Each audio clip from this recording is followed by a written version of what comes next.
اس بارے میں اعلیٰ حضرت نے خود لکھا ہے کہ نعت کہنا دو دھاری تلوار پر چلنا ہے، ٹھیک ہے نا۔ اس میں سب سے پہلی چیز جو ہے جو سید عالم صلی اللہ علیہ وسلم کی رسالت سے متعلق جو عقیدے کی وضاحت قرآن و سنت کے اندر ہے اس کا وہ عالم ہو کہ جو جملے وہ لکھے وہ اس کے پیچھے ماخذ کوئی آیت بن رہی ہو، اس کا ماخذ کوئی حدیث بن رہی ہو، اس کا ماخذ صحابہ کی کوئی ادا بن رہی ہو، یا صحابہ کے یا ان مسلم شخصیات مجمع علیہ شخصیات جن کے اقوال کو امت نے تمسک کیا اور اس کے ساتھ جڑے ان کے اشعار اس کا ماخذ بن رہی ہو، تو یہ چیزیں ہیں۔ اب یہ نہیں کہ جناب جو ہے کہ بس ایک شعر لے لیا جو آپ کی کیفیت بن رہی ہے اس میں آپ لکھ رہے ہیں، تو اس میں تو دو چیزیں ہیں، ٹھیک ہے نا۔ ایک تو اہانت کا پہلو ہے، ٹھیک ہے، ایک بڑے بڑے اوصاف کے انکار کا پہلو ہے، ٹھیک ہے۔ تو محبت کے اندر سرکار دو عالم صلی اللہ علیہ وسلم کی تعظیم اور توصیف میں ذکر کرنے کے لیے سب سے پہلے تو یہ چیزیں ہونا بہت ضروری، جس طرح مصعب نے ذکر فرمایا کہ صحابہ کرام پر ایک روب رہتا تھا۔ امام سیوطی رحمۃ اللہ علیہ نے ایک بڑی پیاری بات لکھی ہے، فرمایا کہ صحابہ کرام رضوان اللہ اجمعین فرط محبت میں بہت بلند تھے، محبت کا غلبہ تھا، یہاں تک کہ وہ تلوار سے اپنی گردن اتارنے کے لیے بھی تیار تھے اگر حضور اجازت مرحمت فرماتے، ٹھیک ہے۔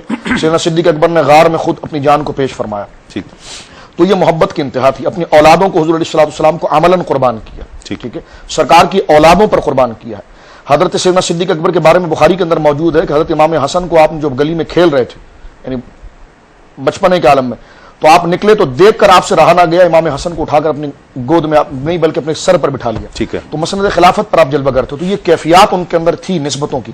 میں یہاں پر جو بات عرض کرنا چاہ رہا ہوں وہ یہ ہے کہ ماخذ تو یہی زبات بنیں گی، قرآن و سنت بنے گا، اکابر کے اشعار بنیں گے، صحابہ کے اقوال بنیں گے، یہ چیزیں جو ہے کہ اس کا ماخذ اصل بنے گا، اور اس کے تحت گویا کہ اشعار کو لکھا جائے گا اور اشعار کو پڑھا جائے گا۔ ہر شخص کو یقیناً قطعاً اس بات کی اجازت نہیں ہے کہ اگر وہ ذوق محبت یا فرط محبت میں آئے تو وہ اشعار لکھے۔ وہ مقام مصطفیٰ کو جانتا کیا، حضور علیہ السلام کی درجات عالیہ کے بارے میں وہ کیا سمجھتا ہے؟ صحابہ کرام رضوان اللہ اجمعین کے بارے میں امام سیوطی لکھتے ہیں کہ اس قدر محبت ہونے کے باوجود کبھی وہ حضور کے کپڑوں کی طرف نہیں لپکے، سرکار کے امامے کی طرف نہیں لپکے۔ پوچھا وہ کیا ہے کہ محبت کے اندر بندہ اکثر جو ہے کہ وہ بے ڈھنگا ہو جاتا ہے یا جناب بے اعتدال ہو جاتا ہے، غیر متوازن ہو جاتا ہے۔ تو اس پر امام سیوطی رحمۃ اللہ علیہ امام ملت و دین فرماتے ہیں کہ دراصل سرکار علیہ السلام کے مرتبے اور مقام کا روب جو تھا وہ ان کی محبت کے اوپر طاری تھا، جس وجہ سے وہ روب آپ کو ہلنے نہیں دیتا تھا۔ حضرت عمر بن عاص رضی اللہ تعالیٰ سے ان کے خادم نے پوچھا کہ آپ حضور کی بارگاہ میں کتنی دفعہ گئے؟ فرمایا تو میں رہتا ہی وہیں تھا۔